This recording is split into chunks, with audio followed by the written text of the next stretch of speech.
Avant d'entrer dans la salle, les présidents africains ont reçu les honneurs militaires et ont planté chacun un arbre. Le président Alassane Ouattara a fait ce geste de planting d'arbres avant le début de la réunion, une façon de marquer son passage à Addis Abeba et sa présence à ce sommet en tant que président de la République de Côte d'Ivoire.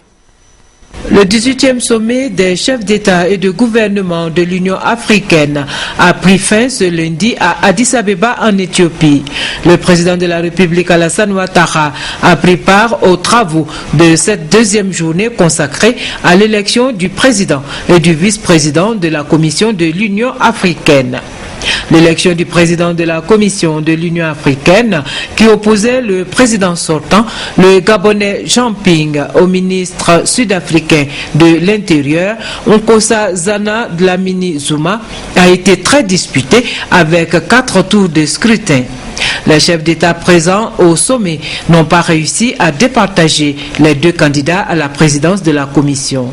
Au sortir de cette rencontre de haut niveau, le chef de l'État a indiqué qu'il faut appliquer la démocratie au sein de l'organisation continentale. Le docteur Jean Ping a été en tête.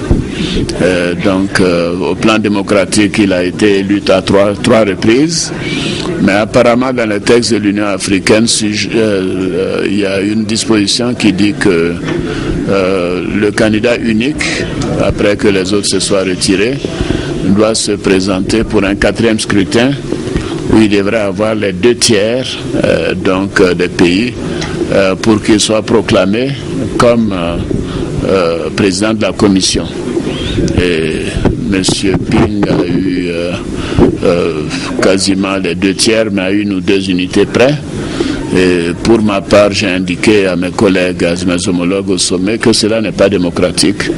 On ne peut pas dire que quelqu'un qui a gagné 4 scrutins de suite ne puisse pas exercer la fonction de président de la Commission. Et donc ces discussions sont en cours. Nous souhaitons que la démocratie soit réelle et que les institutions ne soient pas orchestrées par certains pour bloquer le fonctionnement de l'Union africaine. Il faut faire évoluer l'Union africaine. Les pays évoluent dans la démocratie. L'Union africaine doit en faire autant. Nous avons besoin d'institutions crédibles. Et je souhaite donc que cette décision soit prise et que le Dr Ping, qui a été élu à 4 reprises avec la majorité, puisse exercer sa fonction de président de la Commission. Les chefs d'État, en dernier recours, auraient décidé de maintenir Jean Ping à la tête de la Commission de l'Union africaine jusqu'aux prochaines élections.